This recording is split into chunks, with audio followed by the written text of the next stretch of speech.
श्री गणेशाय नमः। ॐ श्री सरस्वती नमः। ॐ श्री सद्गुरुभ्यो नमः। ॐ भागवत भगवान की जय। नमस्ते परमहंस स्वादित चरणकमलचिन्मकरन्दाय भक्तजनमानस निवासाय श्रीरामचन्द्राय वागीसायस्य वदने लक्ष्मी यस्य च वक्षसि यस्यास्ते हृदये संवित् तं नृसिंहमहं भजे। सच्चिदानन्दरूपाय विश्वोत्पत्त्यादिहेतवे तापत्रयविनाशाय श्रीकृष्णाय वयं नमः। नारायणं नमस्कृत्यं नरं चैव नरोत्तमं देवीं सरस्वतीं व्यासं ततो जयमुदीरयेत्। श्रीकृष्णाय वासुदेवाय हरये परमात्मने प्रणतक्लेशनाशाय गोविन्दाय नमो नमः। यं प्रवचन्तमनुपेत्य अपेतकृत्यं वैपायनो विहरपातर आजुहाव पुत्रेति तन्मयतया तरवो विनेन्दुः तं सर्वभूतहृदयं मुनिमानतोऽस्मि। जन्माद्यस्य यतोऽन्वयादितरतः चार्तेष्वभिघ्नस्वराट् तेने ब्रह्महृदाय आदिकवये मुह्यन्ति यः सूरयः तेजो वारिमृदां यथा विनिमयो यत्र त्रिसर्गो मृषा ताम्नां स्वेन सदा निरस्तकुहकं सत्यं परं धीमहि। ॐ नमो भगवते वासुदेवाय। ॐ नमो भगवते वासुदेवाय। ॐ नमो भगवते वासुदेवाय। ॐ नमो भगवते वासुदेवाय। ॐ नमो भगवते वासुदेवाय।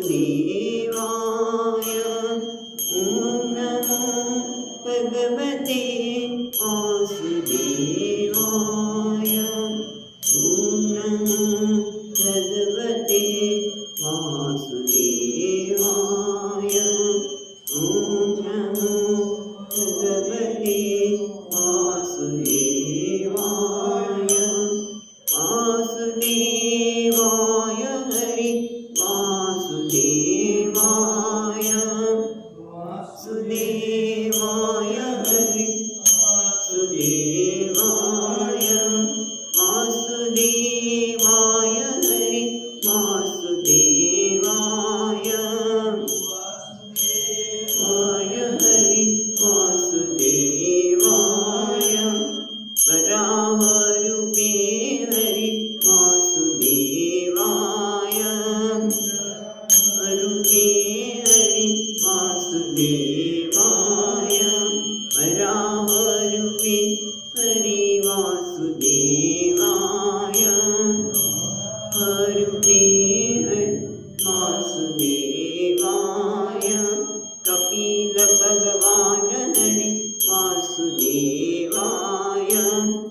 કપિલ ભગવાન વાસુદેવાય કપિલ ભગવાન હરિ વાસુદેવાય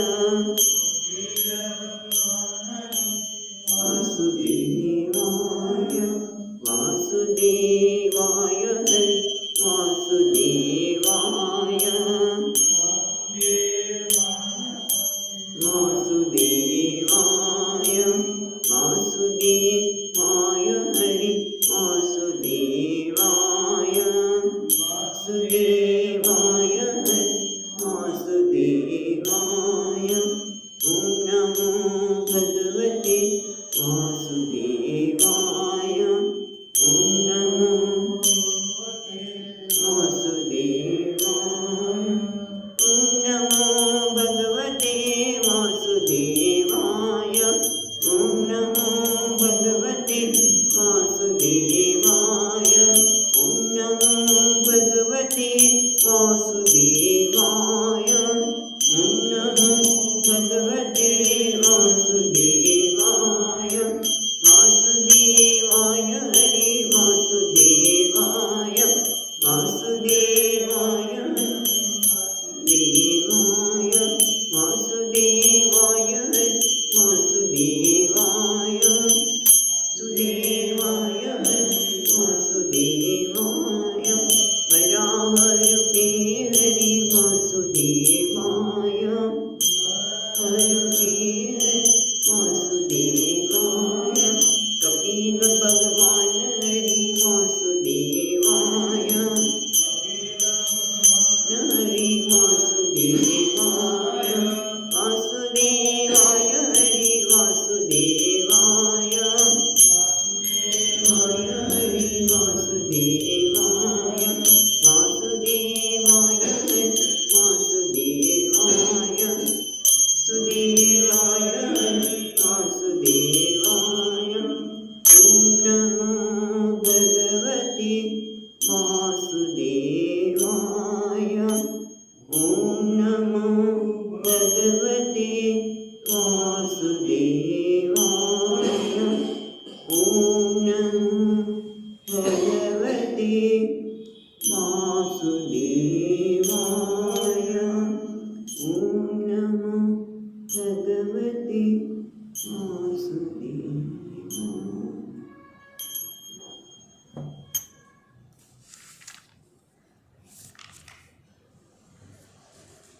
ગઈકાલે ત્રીજા સ્કંદના 33 અધ્યાયમાં આપણે 27 શ્લોક જોયેલા અને એમાં પણ જ્યારે કપિલ ભગવાને પોતાનો ઉપદેશ પૂરો કર્યો અને માતાની રજા લઈને એ નીકળી પડ્યા છે ત્યારે માતા ઉદાસ થઈ ગયા. તો કહે છે કેમ ઉદાસ થઈ ગયા? આટલું સુંદર એમનું આશ્રમ છે ને આશ્રમની સુંદરતાના પણ ગઈકાલે વખાણ કર્યા કે ફેણની દૂધના ફેણ જેવી કોમળ સૈયા છે, હાથીના દાંતના પલંગ છે, જ્યાંના સુંદર દિવાલો પણ સ્ફટિક જેવી સફેદ, એમાં રત્ન જડેલા છે જે દીવાનું કામ કરે છે. અને એટલું જ નહીં, ઉદ્યાનમાં પણ સુંદર મજાના દેવદારુના વૃક્ષો, ફૂલોથી મહેકતા છોડવાઓ, બમરા ગુંજારો કર્યા હોય, પક્ષી કલરવ કર્યા હોય. અને એટલું જ નહીં, જે માટેને આવા સુંદર આશ્રમની ઇન્દ્ર અને એની અર્ધાંગના જેવા બધા જ આવા આશ્રમની આવા સ્થાનની લાલસા કરે ત્યારે એમણે તો ત્યાગી દીધો છે, પણ પુત્રના જવાથી એ ઉદાસીન બની ગયા છે.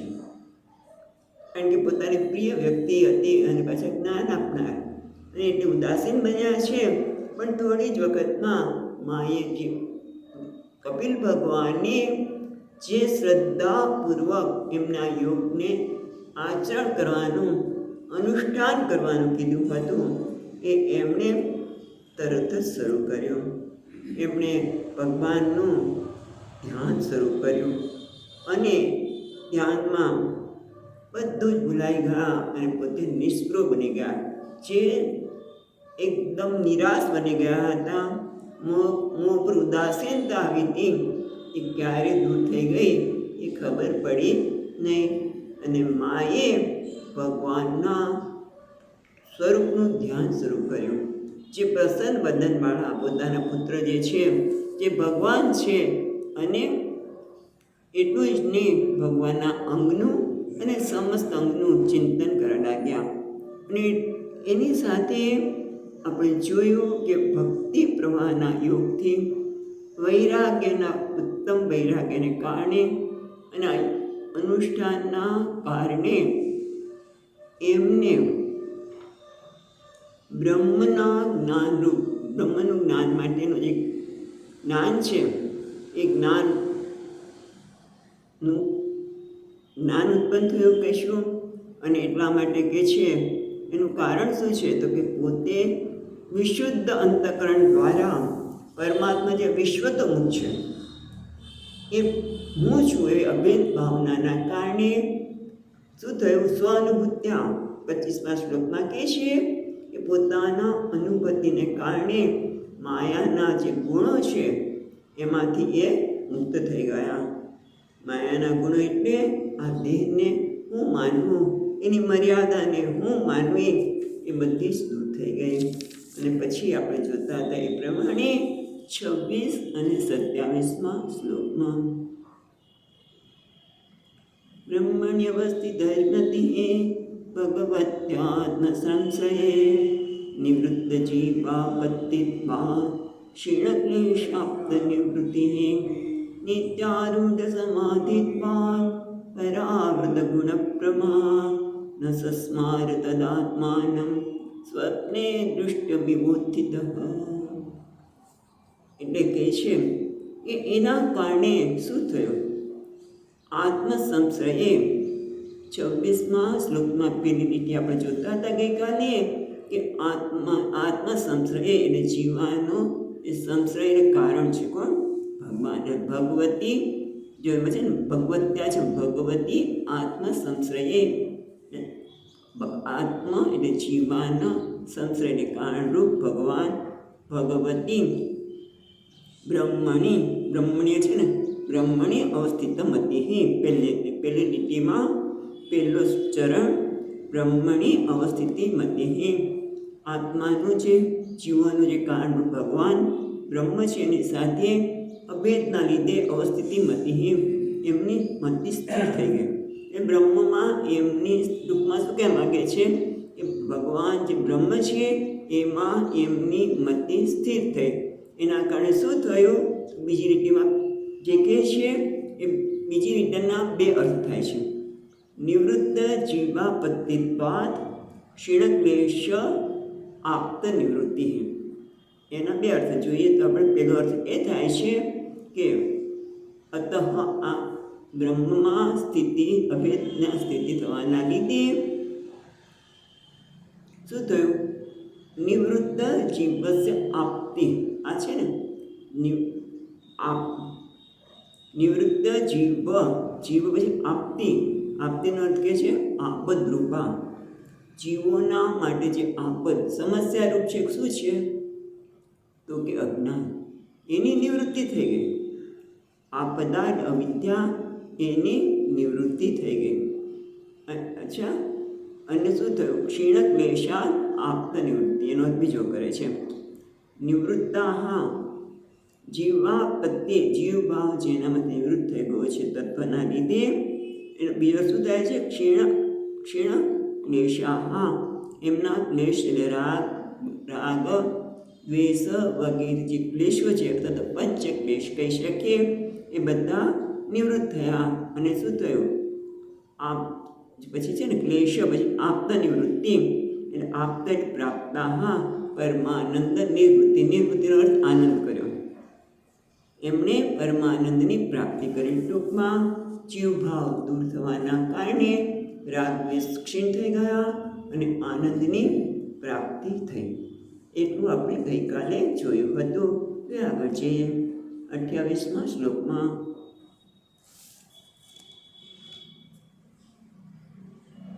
તદ્દેહ પરત પોષોપ્ય ઋષસ્તાદ્ય સંભવાત બભૌ મલેવરત પ્રવચ્છન્નઃ સધૂમા ઇવ પાવકઃ.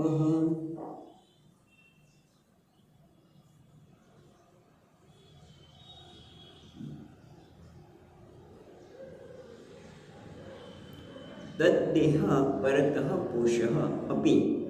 અપી પછી અનિકસ અપૃષ અપૃષ ચ છે ને અધિ પછી ચાદ્ય છે ને ચ પછી અધિ નીકળશે યકારાને છૂટો પડતો ઈ અને અનિકળશે અધિ અસંભવાત. આ બહુ સમજવાની જરૂર છે. આ છેદ આપણે પાડ્યો સંધિને છૂટી પાડી એ સમજીએ તો તદ્દેહ પરતઃ પોષ અપી. એમના દેહને પરત એટલે બીજા દ્વારા પોષ એટલે પોષણ થતું હતું. કારણ કે મહર્ષિએ પોતાના યોગના પ્રભાવથી ત્યાં વિદ્યાધરી વગેરેની પણ ઉત્પત્તિ કરી હતી. એ વિદ્યાધરી જે લોકો માની પાસે હતા એ માં તો સમાજમાં નિમગ્ન હતા. કીધું ને પોતાના દેહને આગળના શ્લોકમાં 27મા શ્લોકમાં કહ્યું ન સ્મસાર તદાત્માનમ સ્વપ્ને દૃષ્ટમિવોત્થિતઃ. એ સમાધિમાં એટલા બધા આરૂઢ થઈ ગયા કે એમનો ગુણનો ભ્રમ તો દૂર થઈ ગયો, પણ એમને પોતાના શરીરનું પણ ભાન રહેતું નથી. જેમ સ્વપ્નમાંથી ઉઠ્યા પછી સ્વપ્ન દેહનો કંઈ ખ્યાલ નથી હોતો, એમ એમને તો પોતાના દેહની ખ્યાલ જ નથી. એટલા માટે 28મા શ્લોકમાં કહે છે તદ્દેહ પરત પોષઃ. એમનો દેહ તો બીજા દ્વારા પોષાઈ રહ્યો હતો. એમનું ધ્યાન બીજા રાખતા હતા. કોણ? વિદ્યાધરી છે કદર્મ ઋષિએ યોગના પ્રભાવથી ઉત્પન્ન કરી હતી. અને એવું જ આપણે ગઈકાલે વાત કરતા હતા કે રામકૃષ્ણ પરમહંસ પણ એવી સ્થિતિ હતી. એટલું મને યાદ છે કે એટલા બધા ધ્યાનમાં માના ધ્યાનમાં માં કાલીના ધ્યાનમાં વ્યસ્ત હતા. કોઈ ખવડાવતા એને મોઢામાં આવીને. પણ એને કહેવાનું શું છે કે પ્રારબ્ધના લીધે એ દેહ તો ટકે જ છે, પણ કોક એવું ભગવાન મોકલી આપે કે જે એના શરીરની કાળજી દે, આવીને ખવડાવી જાય. એમ અહીંયા પણ દેહની કાળજી ખાલી જમાડતા એવું લાગે છે, કારણ કે નવડાવવાનું કામ કે બધું કરી શકતા નહીં હોય આ સમાધિમાં હશે. એટલે કે છે દેહ પરત પોષ આપી અકૃષ. અકૃષ એટલે એક દુર્બળ બન્યો નહોતો. કૃષ એટલે દુર્બળ, અકૃષ એટલે દુર્બળ બન્યો નહોતો. કેમ? એમનું કારણ આવું છે. મને ખબર નથી કે આપણે તો એ કહેતા હોય યોગની ભાષામાં તો સાચું જ હશે. અકૃષ ચ અધિ અસંભવાત. આદિ છે. આમ તો અધિ નથી, આ છે. આદિ એટલે માનસિક જ્ઞાની, માનસિક પીડા એ હતી જ નહીં. કારણ કે આખું ધ્યાનમાં જ હતા, આનંદમાં જ ગરકાવ રહેતા હતા. આનંદની પ્રાપ્તિના લીધે માનસિક પીડા કે ગ્લાનિ હતી ને. એટલે ચ શું કહે છે? અકૃષશ્ચ આદિ અસંભવાત. આદિ અને માનસિક પીડાની તો શક્યતા જ નહોતી. છતાં થયું શું? બહુ મને રવચ્છન્ન. એટલે મેલથી ઢંકાયેલો હતો. બહુ એટલે બન્યો થયો. ભૂતાત્મનું છે. મલયથી અવચ્છન્ન એટલે દેહ તો મેલથી ઢંકાઈ ગયો હતો, છતાં પણ ચમકી રહ્યો હતો. કેવું ચમકે છે? એના માટે દ્રષ્ટાંત આપે છે સધૂમ ઇવ પાવક. જેમ ધુમાડાથી અગ્નિ ઢંકાઈ જાય પણ એમ તેજનો પ્રકાશ તો દેખાય છે. એ રીતે માનો દેહ મેલથી ઢંકાયેલો હોવા છતાં ધુમાડાથી ઢંકાયેલ અગ્નિ છે તેઓ પણ શોભતા હતા. એટલે એમનામાં એક કહેવાય ને બ્રહ્મ વિદ્યાનું તેજ ત્યાં જોવા મળતું હતું. હવે અહીંયા સુબોધિનીમાં એક પ્રશ્ન કરે છે કે શંકા કરે છે કે દેહ ભાન તો ભૂલાઈ ગયું છે. એમને દેહનું કંઈ ભાન જ નથી કે હું આ મારો દેહ છે, પછી દેહ ટકે કેવી રીતે? પ્રશ્ન થાય ને કે જ્યારે દેહ ભાન જ નથી તો દેહ ટકે ક્યારે? તો કહે છે કે દેહના અંતર્જ્ઞાનના પ્રકાશથી એ પ્રકાશરૂપ હતા અને દેહની કાંતિનો પણ નાશ થયો નહોતો એમ કહેવામાં આવે છે. ખરેખર તો પ્રારબ્ધના લીધે જ છે. દેહનું ભાન નથી, પણ જ્યાં સુધી પ્રારબ્ધ છે ત્યાં સુધી દેહ ટકે છે. એ ઉપનિષદમાં પણ વારંવાર આ ચર્ચા કરવામાં આવે છે. હવે આગળ કહે છે, બહુ સુંદર ચર્ચા છે. એણ આપેવી સ્વાંગતપો યોગમયમ મુક્ત કેસ ગતાંબરમ દૈવગુપ્તમ ચ ન બુદ્ધે વાસુદેવ પ્રવિષ્ટધિ. હવે એમની કયા પ્રકારની સ્થિતિ હતી એ અહીંયા બતાવે છે કે વાસુદેવ પ્રવિષ્ટધિ, થી એટલે બુદ્ધિ. એમની બુદ્ધિ તો ભગવાનમાં પ્રવેશી ગઈ હતી, એટલે કે સતત ભગવાન વાસુદેવનું ધ્યાન કરતા હતા. વાસુદેવ સાથે અભેદ થતો હતો. અને અભેદની વાત કરી ત્યારે એક વસ્તુ મને રામકૃષ્ણ પરમહંસજીના જીવનની યાદ આવે છે કે એમણે મા કાલીની પૂજા આપી હતી. એ કાલી મંદિરમાં રહેતા હતા, એટલે પૂજારીનું કામ કરતા હતા. તો માની પૂજા કરજો, માને ભોગ ધરાવે, માને ભોગ ધરાવવાની પૂજા કરવાની. તો ઘણી વખત એવી સ્થિતિ આવતી હતી કે મા સાથે એટલા તદાકાર થઈ જતા હતા એ માને કોઈ આપવા એટલે પોતાના મોઢામાં જતો હતો. ને બધા ત્યાંના આજુબાજુ લોકો સમજી ન શક્યા કે તમે આવું કેમ કરો છો, તમે તો મારે જમાડતા નથી, તમે કેમ ખાઓ છો. પણ એ લોકોને ખ્યાલ નથી કે એની સ્થિતિ કેવી છે. એટલે આપણે ભક્તોને આ સ્થિતિને સમજવા માટે તો ત્યાં પહોંચીએ ત્યારે ખબર પડે. ઘણી વખત એવું લાગે કે ભગવાન માટે એટલો બધો ભાવ હોય. મને યાદ છે વર્ષો પહેલાં ટ્રેનમાં ઋષિકેશ જતા હતા, એટલે એમના ભગવાન સાથે હતા. એટલે સ્વામીજી માટે કંઈક આવે દિલ્હીથી, એટલે મારે ભગવાનને પણ આપો. બીજા લોકોને શું થયું કે એમને ખાવું છે ને ભગવાનનું નામ આપે છે. ખ્યાલ આવ્યો કે એમને ખાવું છે માટે ભગવાનનું નામ આપે છે, પણ એની ખ્યાલ નથી એ જ્યારે ભગવાનને ન મળે ત્યારે વ્યક્તિના આંખમાંથી ટપ ટપ ટપ આંસુ પડી ગયા. મારા ગોપાલજીને, મારા ભગવાનને ન મળ્યું. પણ એ સ્થિતિ આપણને સમજાય નહીં. એવી રીતે અહીંયા પણ એમની સ્થિતિ શું છે? વાસુદેવ પ્રવિષ્ટ દેહી. એમની સ્થિતિ, મન તો બુદ્ધિ તો ભગવાનમાં પ્રવિષ્ટ થઈ ગયું છે, એકાકાર થઈ ગયું છે. અને એના કારણે એમનું કોઈ બીજું ધ્યાન આપે છે જમવામાં. એટલું જ નહીં, સ્વાંગ તપો યોગમયમ મુક્ત કેસ ગતાંબરમ દૈવગતમ ન બુબુધે. ન બુબુધે એટલે ન જ્ઞાતવતી. ન બુબુધે ન જ્ઞાતવતી એટલે જાણતા ન હતા. શું નથી જાણતા? તો તપોયોગમયમ એ તો દેવબુદ્ધિ છે. તપ યોગથી પ્રાચુર્ય, એટલા તપયોગમાં એટલું બધું પ્રાચુર્ય એટલે એટલું પ્રચુરતા હતી કે મુક્ત કેશ, એમના વાળ પણ ખુલ્લા હોય. એટલે વાળને બાંધવાના પણ એમને ખબર નથી આવતું, યાદ પણ નથી આવતું. અને ગઈકાલે જોયું એ પ્રમાણે તેમાં ઉછળા વળી ગયા હતા. અને ગતાંબર, ગત અંબર, અંબર એટલે વસ્ત્ર, વસ્ત્ર પણ પડી જાય તો એમને કશું જ ધ્યાન. એટલું જ નહીં, સ્વાંગ મુક્ત કેશ તપો યોગમયમ એ તપ અને યોગના પ્રાચુર્યના કારણે એમના કેસ છૂટા હોય કે પ્રારબ્ધથી પોષાતા. દૈવ ગુપ્તમ બીજો એક શબ્દ છે. દૈવ એટલે અહીંયા પ્રારબ્ધ, પ્રારબ્ધ કર્મથી પોષાતા પોતાના શરીરને. કારણ કે આવીને કોઈ જમાડ જતો તે પણ એના પ્રારબ્ધના લીધે. આજે સંન્યાસ છે ને યદૃચ્છા લાભ સંતુષ્ટ, એને તારા શરીરને પ્રારબ્ધ સોંપે છે, જ્યારે જે મળે એને આનંદ છે. અહીંયા પણ આ તો સમાધિની ભાષા છે, સમાધિમાં છે.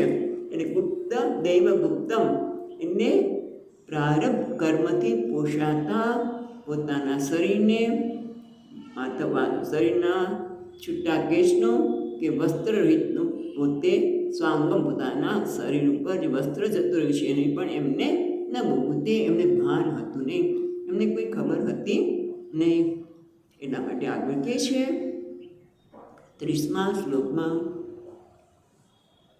એવં સા કપિલોક્તેન માર્ગેણ ચિરતપરમ આત્માનં બ્રહ્મ નિર્વાણમ ભગવતમાપવઃ. હોય એટલે આમ તો અહીંયા ખરેખર હોય, પણ એમ કે ઓહો આશ્ચર્ય, ખરેખર કપિલ ભગવાને કહ્યું હતું એ ઘટના ઘટી રહી છે એના માટે કહે છે એવમ સા કપિલોક્તેન, આ રીતે સા એટલે દેવહૂતિ, કપિલોક્તેન કપિલ ભગવાને કહેલા માર્ગેણ અચિરત પરમ આત્માનમ બ્રહ્મ નિર્વાણમ ભગવંતમ અવાપ. એટલે કહે છે કે ભગવાન આ રીતે કપિલ ભગવાન, કપિને નોકતે એટલે કપિલ ભગવાન દ્વારા કહેવામાં આવેલા માર્ગથી અચિરાત એટલે અલ્પ સમયમાં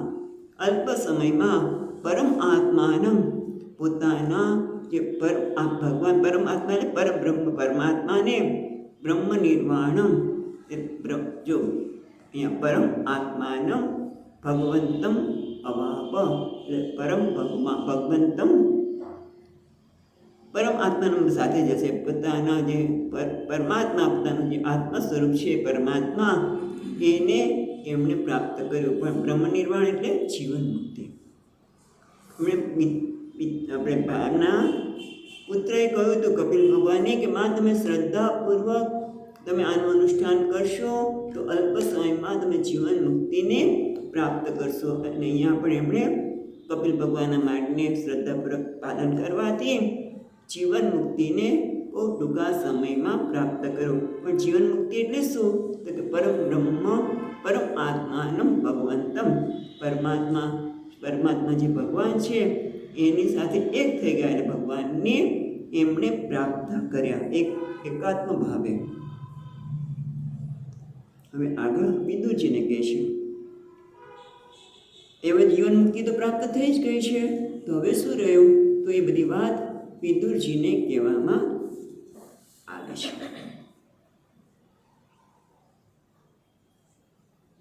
તદ 31મો શ્લોક.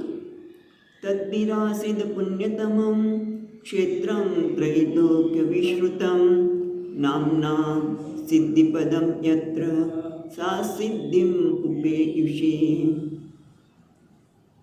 તદ્વીર આસિત પુણ્યતમં ક્ષેત્રમ ત્રૈલોક્ય વિશ્રુતમ. તો તદ પછી જોઈએ તદ વીરા છે ને, વીરા જેમાં તદ અને પછી વીર પછી આ નીકળશે. પહેલો શબ્દ છે તદ વીરાસિત, એને જુદું પાડીએ તો તદ વીર આસિત. એટલે વીર કોને માટે છે? સંબોધન છે. હે વીર, હે વિદુરજી માટે શબ્દ છે કે હે વીર વિદુરજી. વીર એટલે અધ્યાત્મ ક્ષેત્રમાં વીર. હે વીર વિદુરજી. પછી શું છે હવે જોઈએ તો શું થશે? યત્ર બીજી લીટીમાં નામના સિદ્ધપદમ, યત્ર છે ને, યત્ર એટલે જ્યાં, સા એટલે દેવહૂતિજી, સિદ્ધિ ઉપેયુષી એટલે સિદ્ધિ એટલે મુક્તિ, ઉપેયુષી એટલે પ્રાપ્ત કરી, ઉપેયુષી એટલે પ્રાપ્ત થયા. જ્યાં જે સ્થાન ઉપર દેવહૂતિજીએ મુક્તિને પ્રાપ્ત કરી. અચ્છા, એ સ્થાન શું છે? તદ જો પહેલી લીટીમાં તદ વિરાસિત છે ને, એમાં તદ પછી શું છે? વિશ્રુતિમ ક્યાં છે? વિશ્રુતમ એટલે છેલ્લે શબ્દ છે પહેલી લીટીમાં પ્રસિદ્ધ. ત્રૈલોક્ય ક્ષેત્રમ પુણ્યતમમ આસિત. એટલે હવે શું કહે છે? જ્યાં દેવહૂતિજીએ મુક્તિ પ્રાપ્ત કરી તે સ્થાન, ક્ષેત્ર એટલે તે સ્થાન, ત્રૈલોક્ય વિશ્રુતમ ત્રણેય લોકમાં પ્રસિદ્ધ બન્યું. કેવું છે? પુણ્યતમમ, પુણ્ય બરાબર, પણ પુણ્યતમમ એટલે અતિશય પુણ્યવાળું ક્ષેત્ર, એવું સ્થાન તે પ્રસિદ્ધ થયું. બરાબર. જે સ્થાનમાં દેવહૂતિજીએ આ મુક્તિ પ્રાપ્ત કરી તે સ્થાન ત્રણેય લોકમાં અત્યંત પુણ્યશાળી સ્થાન તરીકે પ્રસિદ્ધ થયું. પણ શું નામ છે? નામના સિદ્ધપદમ. એ નામ સિદ્ધ સ્થળતાથી ત્રણેય લોકમાં પ્રસિદ્ધ થયું. હે વિદુરજી, જ્યાં દેવહૂતિજીએ ઉત્તમ સિદ્ધિને પ્રાપ્ત થયા તે અતિશય પ્રવિષ્ટ સ્થાન સિદ્ધ સ્થળ નામે પ્રસિદ્ધ થયું, અથવા તો સિદ્ધપુર. પાટણ પાસે છે એવું છે, ક્યાંક છે સિદ્ધપુરનું નામ. ચલો આપણે જોઈશું. ક્યાં એક મને ખ્યાલ નથી, પણ સિદ્ધપુર ગુજરાતમાં એવું છે એવું કંઈક જાણશે. હવે આપણે આગળ જોઈએ.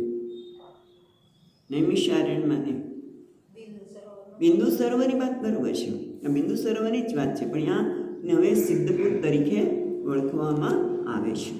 હવે આગળ જોઈએ. યા તો બરોબર છે, બિંદુ સરોવર તો આવે જ છે. કદર્મ ઋષિનો આશ્રમ સરસ્વતી નદી બિંદુ સરોવર પાસે હતો.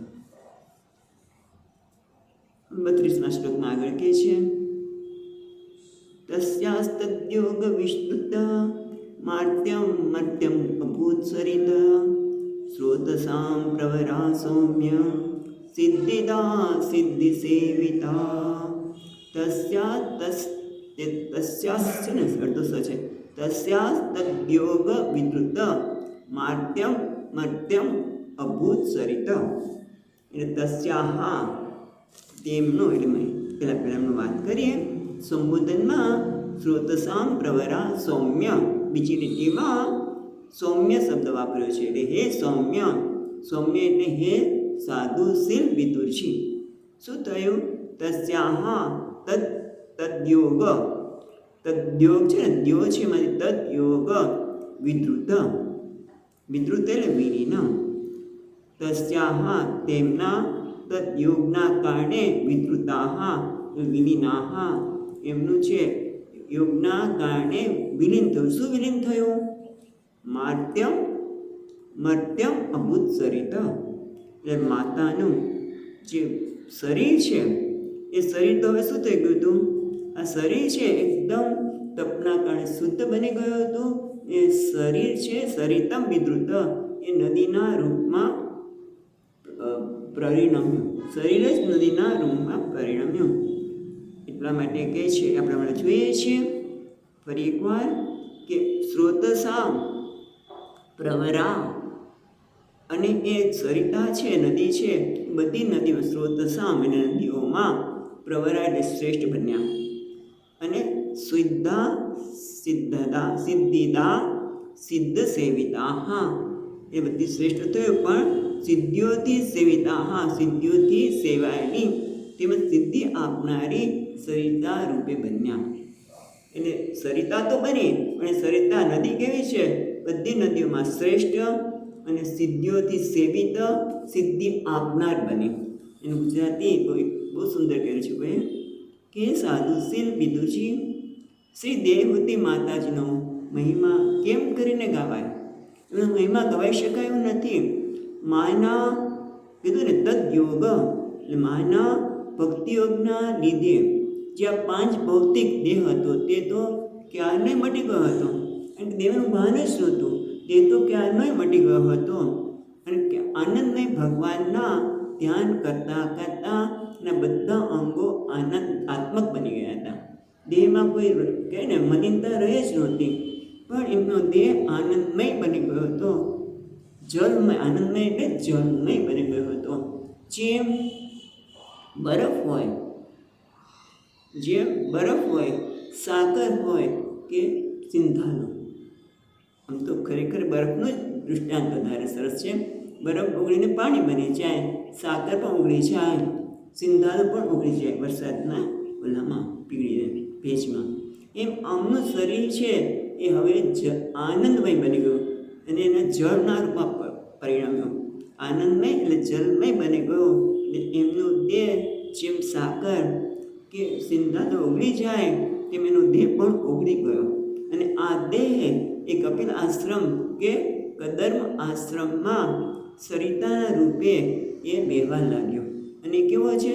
સિદ્ધો દ્વારા સેવાયેલો અને સિદ્ધિ આપનારો. એ આ નદીના સ્થાન ઉપર કોઈ તપ કરે તો સિદ્ધિની સહજતાથી પ્રાપ્તિ થાય એવું ત્યાં બની ગયું. માનો દેહ નદીના રૂપમાં પરિમિત થયો, નદીના રૂપમાં એ પરિણમ્યું. હવે આગળ કહે છે દેહ મર્ત્યમ છે ને, જો માર્ત્યમ મર્ત્યમ એટલે માર્ત્યમ એટલે માતાનું, મર્ત્ય એટલે શરીર, સરિતા બની ગયું. કેમ? યોગની સાધનાથી એ લય પામ્યું.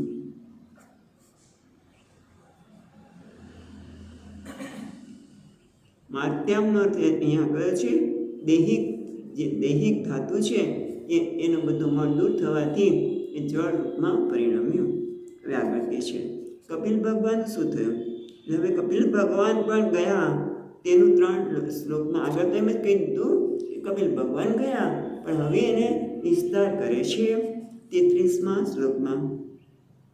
કપિલોપી મહાયોગી ભગવાન પિતુરાશ્રમાત માતરમ સમનુજ્ઞાપ્ય પ્રાગુદીચિમ દિશસ્યયો. એટલે કપિલોપી મહાયોગી, મહાયોગી કપિલ એટલે કપિલ ભગવાન છે ને. કપિલોપી મહાયોગી ભગવાન એટલે ભગવાન કપિલ જે મહાયોગી છે, પિતૃ આશ્રમાત પિતાના આશ્રમમાંથી માતરમ માતાને સમનુજ્ઞાપ્ય સમનુજ્ઞાપ્ય એટલે અનુજ્ઞા સાથે પ્રાર્થના કરીને. અનુજ્ઞાપ્ય એટલે સમ એટલે સારી રીતે પ્રાર્થના કરીને એમને જવાની રજા માગી હતી. એવા એમણે રજા આપી માએ એટલે ક્યાં ગયા? તો કે પ્રાગ ઉદીચી એટલે ઈશાન ખૂણો. ઈશાન દિશામાં પ્રાગ ઉદીચી એટલે ઈશાન દિશમ અયો એટલે ગયા.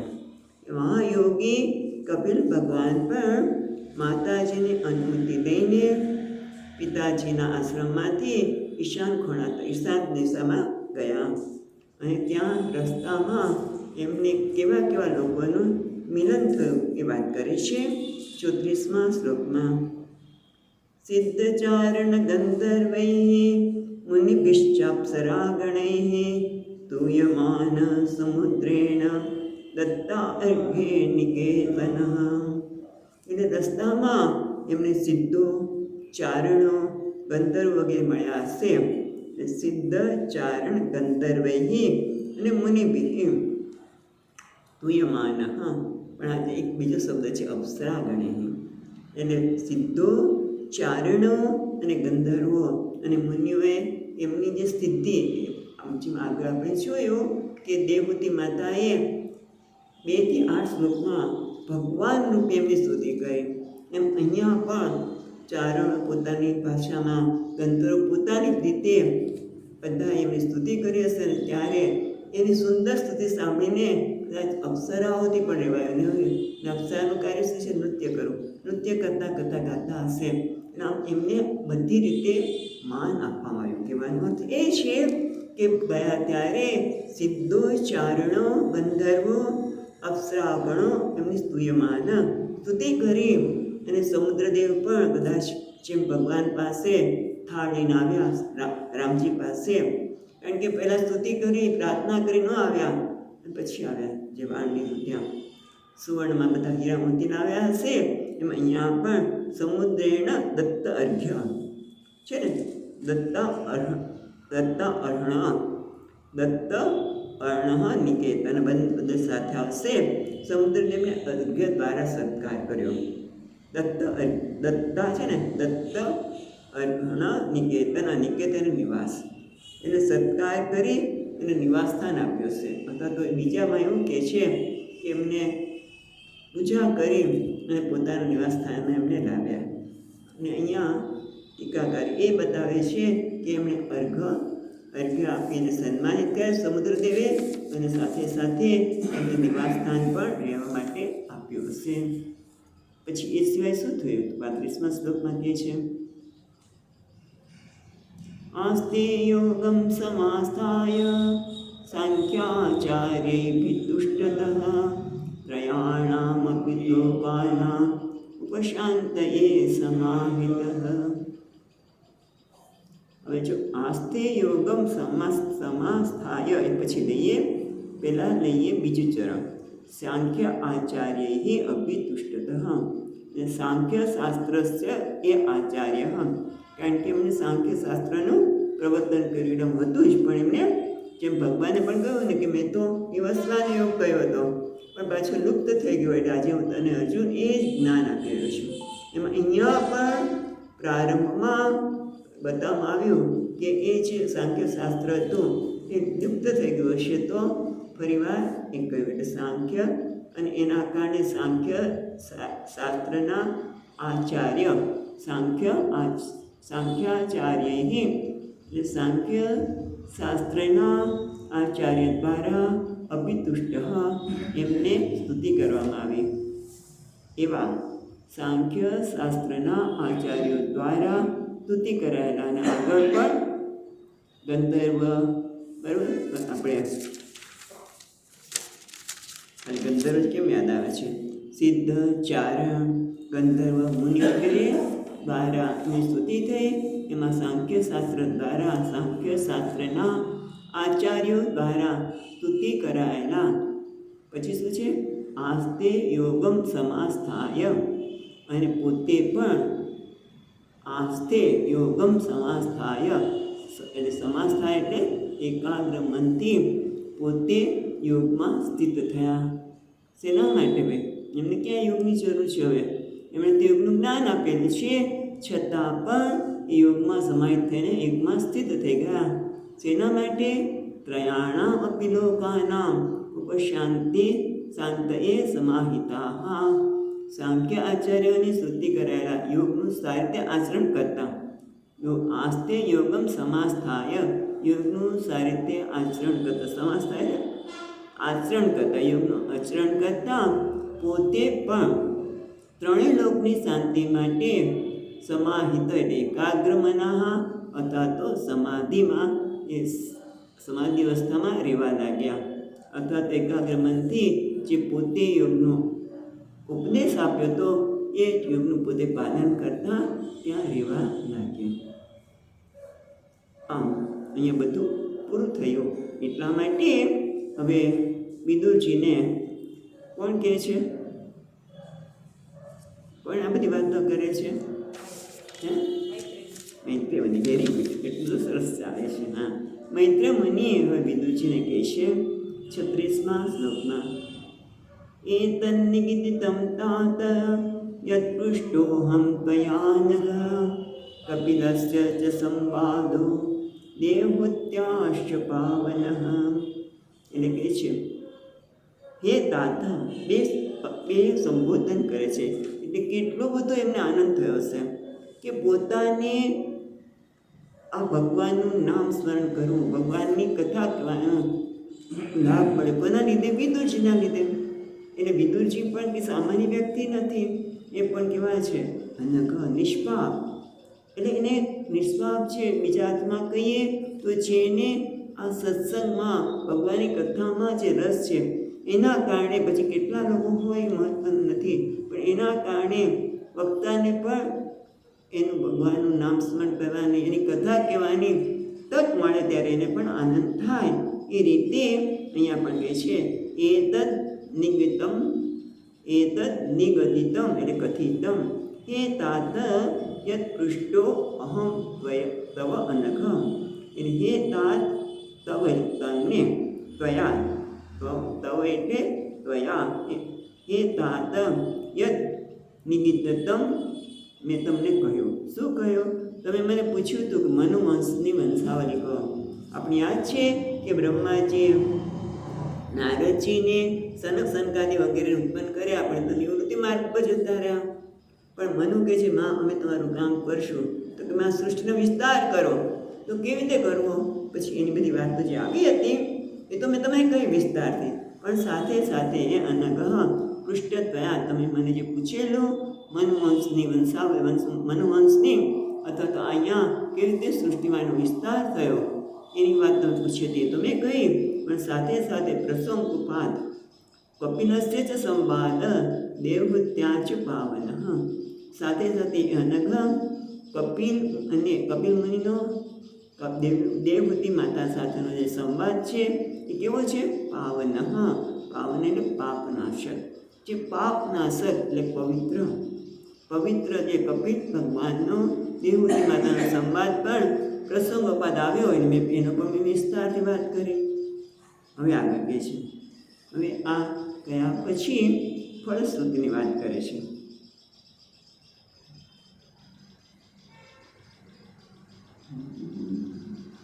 ઇદં મનુસ્સ अनुशृणोति यो विदत्ते कपिलमुने मतमात्मयोगगुह्यं भगवती कृतधी सुपर्णकेतौ उपलभते भगवत्पदारविन्दम्। હવે આને ફલશ્રુતિ કહેતા કહે છે કે યહ જે કોઈ ઇદમ અનુસૃણોતિ યો અભિદત્તે કપિલ મુનેઃ મતમ આત્મયોગ ગુહ્યમ. ત્યાં જુદું પાડીએ એટલે આપણે શબ્દ સમજાય. ભગવતી કૃતધિ સુપર્ણકેતો. સુપર્ણકેતો એટલે જેના પર્ણને પાંખો સોનાની છે. કોણ? ગરુડજી. સુપર્ણકેતો એટલે ગરુડજી અથવા તો સુપર્ણકેતો. કેતુ એટલે તો ધજા, અને જેની પાંખો સુવર્ણ છે એટલે ગરુડજી. એટલે ગરુડજી જેની ધજામાં છે તે એટલે ગરુડ ધ્વજ. હા, એવું પણ કહેવાય ને, ગરુડ ધ્વજ. ભગવાનને ગરુડ ધ્વજ કહેવામાં આવે છે. એટલે કહે છે યહ સુપર્ણકેતો ભગવતી કૃતધિ. જે કૃતધિ એટલે જે મનુષ્ય, એટલે જે મનુષ્ય સુપર્ણકેતો એટલે ગરુડધ્વજ ભગવાન, ભગવતી સુપર્ણકેતો ભગવાન ગરુડધ્વજમાં કૃતધિ બુદ્ધિ કરીને શું કરે છે? એમને ટૂંકમાં ભગવાન વાસુદેવને તથા તો વિષ્ણુ ભગવાન છે ગરુડધ્વજ છે એમાં બુદ્ધિ કરીને કપિલ મુનેઃ મતમ આત્મયોગ ગુહ્યમ. એટલે કપિલ ભગવાનનો જે મત છે કયો છે? આત્મયોગ ગુહ્યમ. આત્મયોગ રૂપી ગુહ્ય. કારણ કે ગુહ્ય એટલે આપણે જેને સરળતાથી જોઈ ન શકાય, જાણી ન શકાય તેવો. કારણ કે આત્માને આપણે વાત કરી કે એનો કોઈ આકાર નથી. આત્મા તો વિશ્વતોમુખ છે. તો એને જાણવા માટે પહેલાં વાત કરીને કે ભક્તિયોગની પણ જરૂર છે, આપણે પુરુષ અને પ્રકૃતિના વિવેકની પણ જરૂર છે. આ બધું જ કેવું છે? રહસ્યમય છે, સરળતાથી જાણી શકાય નહીં. ભગવાન પણ કહે છે કે એ કોઈ ગુરુ દ્વારા જણાવે, કોઈ જણાવે તો જાણી શકાય. એમ કપિલ ભગવાને જે મત કેવો છે? આત્મયોગ ગુહ્યમ. કપિલ ભગવાનનો જે આત્મયોગ ગુહ્ય એટલે કે આત્માને જાણવા માટેનો જે રહસ્યમય યોગ છે એ કયો? એને એ મતને શું છે? યહ ઇદમ શૃણોતિ. એ મતને આ લોકો જે કોઈ આ જે મત છે ઇદમ મતમ, આ મતને જે કોઈ સાંભળશે યો અભિદત્તે અથવા તો કોઈ એને કહેશે, હા, તો એને શું થશે? ભગવત પદારવિંદમ ઉપલબ્ધતે છે લીટીમાં. કારણ કે ભૂન વખતે આપણે શું કર્યું? ભૂનો સંધિ છૂટી પાડી એટલે ઔ થયો અને ઉ નીકળ્યું. ઔ ક્યાં ગયો? સુપર્ણકેતો. અને ઉપલબ્ધતે એટલે પ્રાપ્ત કરે છે. ભગવત પદારવિંદમ ઉપલબ્ધતે. ભગવાનના ચરણારવિંદને એ પ્રાપ્ત કરે છે. એટલે કે જે મનુષ્ય ભગવાન ગરુડધ્વજમાં બુદ્ધિ કરીને, એ ટૂંકમાં આપણે આગળ પણ વાત કરી કે આ કથા સાંભળતી વખતે કોઈ બીજી વસ્તુની પ્રાપ્તિની ઈચ્છા પણ માટે લોકો આવતા હોય છે. ચલો કાન પવિત્ર થશે, પુણ્યની પ્રાપ્તિ થશે, થાય. કારણ કે આ કોઈ સામાન્ય વસ્તુ નથી. આપણે ભગવદ્ ગીતામાં 6ઠ્ઠા અધ્યાયમાં જોયું, ટીકામાં મધુસૂદનજી મહારાજ કહે છે કે એક ક્ષણ પણ ભગવાનમાં બુદ્ધિ સ્થિર થાય તો અમે બધા જ પવિત્ર ક્ષેત્રનું તીર્થયાત્રા કરી આવ્યા છો, નદીમાં સ્નાન કરી આવ્યા છો. એ ટૂંકમાં બધી જ વસ્તુની પ્રાપ્તિ થાય. એના માટે નહીં, પણ આ જ્ઞાન માટે. જેમ સ્વામીજી પણ કહેતા હતા કે આત્મા જે પરમાત્મા છે, મારો આત્મા છે અને એ બધાનું અધિષ્ઠાન છે, એ તે સર્વાત્મ ભાવ પ્રાપ્ત કરવા માટે, સમ્યક દર્શન માટે જે આ યોગનું અનુસંધાન કરે છે એ તો ગુહ્ય છે, પણ છતાં ફક્ત સાંભળે છે. શેના માટે સાંભળે છે? કે જેથી જે દેવબુદ્ધિજીએ આ રીતે પ્રાપ્ત કર્યું એમ હું પણ ક્યારેક પ્રાપ્ત કરી શકીશ. એ બુદ્ધિથી જો સાંભળે અથવા તો જે કહે એ પણ એ પ્રકારની બુદ્ધિથી કહે તો એ કોને પ્રાપ્ત કરે છે? પુણ્યને તો પ્રાપ્ત કરે છે, પણ છેવટે ભગવત પદારવિંદમ લભતે. એ ભગવાનના ચરણારવિંદને પ્રાપ્ત કરે છે. ભલે મુક્તિ કદાચ ન થાય પણ ભગવાનની પ્રાપ્તિ થાય, દર્શન થાય, ચરણારવિંદની પ્રાપ્તિ થાય. આના માટે મંસીધરીમાં કહે છે, યો માત્રે કાપિનમ રૂપમ ધૃત્વા જ્ઞાનમ મદાત પ્રભુ સદા સંસ્કૃતે પાતુ યશોદાનંદ હરિ. આ વાંચન ગમ્યું સંસ્કૃત, કારણ કે બહુ સુંદર પ્રાર્થના વંશીધરી મહારાજ કહે છે. યો માત્રે કાપિનમ રૂપમ ધૃત્વા જ્ઞાનમ મદાત પ્રભુ. જે પરમાત્માએ કપિલ ભગવાનનું રૂપ ધારણ કરીને પોતાની માતાને જ્ઞાન પ્રદાન કર્યું. સદા સંસ્કૃતે પાતુ, અને એના લીધે શું થાય છે? સંસ્કૃતે પાતુ, સંસારમાં પાત્રનું રક્ષણ કરો. સદા એટલે હંમેશા. કોણ? સ એટલે પરમાત્મા. અહીંયા સ એટલે તે એટલે કોણ? જે જ્ઞાનદાતા પરમાત્મા છે, તે જ્ઞાન પ્રદાન પ્રભુ એ પાતુ. શું? યશોદાનંદનો હરિ. એટલે અહીંયા કહે છે કપિલ ભગવાનનું રૂપ લઈને જે પ્રભુએ માતાને જ્ઞાન પ્રદાન કર્યું એ જ યશોદાનંદ. યશોદાજીને આનંદ આપનાર હરિ સદા સંસ્કૃતે પાતું, એ મારું સંસારમાં રક્ષા કરજો. અહીંયા ઓલી ફલશ્રુતિ કીધી, પણ મંસીધર મહારાજ તો પ્રાર્થના કરે છે કે જે પરમાત્માએ કપિલ ભગવાનનું રૂપ લઈને માતાને જ્ઞાન આપ્યું, યશોદા માયાને, અને એ જ ભગવાને યશોદાનંદન બનીને યશોદામાને આનંદ આપ્યો. અને એવા હરિ એટલે ક્લેશ હરિ લેનાર એવા હરિ મારું સંસારથી રક્ષા કરજો. આ રીતે શ્રીમદ્ભાગ કે છે. ઇતિ શ્રીમદ્ભાગવતે મહાપુરાણે પારમહંસ્યામ સંહિતાયાં તૃતીય સ્કંદે ત્રયસ્ત્રીશંશોધ્યાયઃ. ઓમ તત્સત. આ રીતે ભાગવત મહાપુરાણમાં પરમહંસની સંહિતામાં આ ત્રીજા સ્કંદનો જે 33મો અધ્યાય છે એ પૂર્ણ થયો. સાથે આ ત્રીજો સ્કંદ પણ અહીંયા સંપૂર્ણ થયો. એમાં કોઈ પણ ત્રુટિ રહી હોય તો ભગવાનને ક્ષમા કરજો. એના કહેનાર લખનારને પણ ક્ષમા માગીએ છીએ. અને આપણે થોડીક વાર નામ સ્મરણ કરીએ. ચોથો અધ્યાય પછી કરશું. હા, ફક્ત નામ સ્મરણ કરીએ. અહીંયાથી બોલાય તમે પછી રિપીટ કરજો. કારણ કે અત્યારે નવું શરૂ નથી કરતા, સમય પણ થઈ રહ્યો છે. માટે નામ સ્મરણ કપિલ ભગવાનને, મા દેવહૂતિને યાદ કરીને, વિદુરજી અને મૈત્રેય મુનિને, અને વક્તા છે કોણ? વક્તા છે આપણા એક મિનિટ વક્તા છે સુખદેવજી મહારાજ, અને કારણ કે સુખદેવજી મહારાજ એને શ્રોતા પરીક્ષિત બધાને યાદ કરીને 2 મિનિટ નામ સ્મરણ કરીએ છીએ. ઓમ નમો ભગવતે વાસુદેવાય. ભગવતે વાસુદેવાય. ઓમ નમો ભગવતે વાસુદેવાય. ઓમ નમો ભગવતે વાસુદેવાય. ઓમ નમો ભગવતે વાસુદેવાય. ઓમ નમો ભગવતે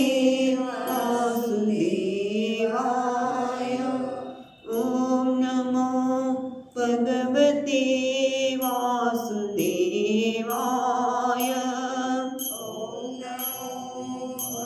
ભગવતે વાસુદેવાય. ઓમ નમો ભગવતે વાસુદેવાય. ઓમ ભગવતે વાસુદેવાય. ઓમ નમો ભગવતે વાસુદેવાય. નમો ભગવતે વાસુદેવાય. વાસુદેવાય.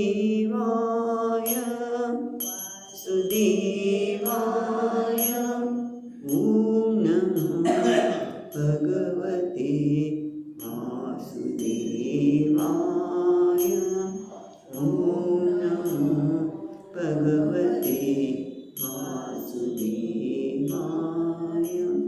ॐ नमो भगवते वासुदेवाय ॐ नमो भगवते वासुदेवाय ॐ नमो भगवते वासुदेवाय ॐ नमो भगवते वासुदेवाय ॐ नमो भगवते वासुदेवाय ॐ नमो भगवते वासुदेवाय ॐ नमो भगवते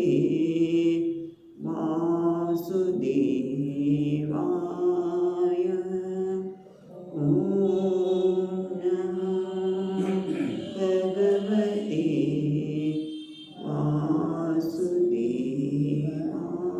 वासुदेवाय ॐ नमो भगवते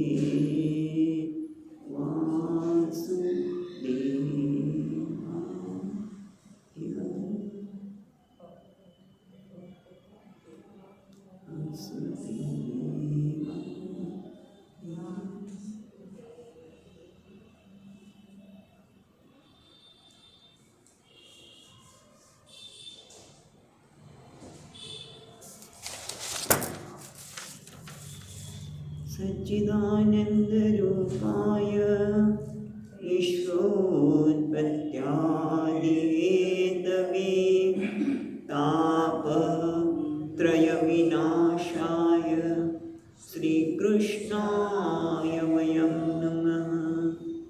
यं प्रवचन्तमनुपेत्य अपेतकृत्यं वैपायनो विहरकातर आजुहाव पुत्रेति तन्मयतया तरवो विनेन्दुः तं सर्वभूतहृदयं मुनिमानतोऽस्मि। ॐ शान्तिः शान्तिः शान्तिः। हरिः ॐ श्रीगुरुभ्यो नमः।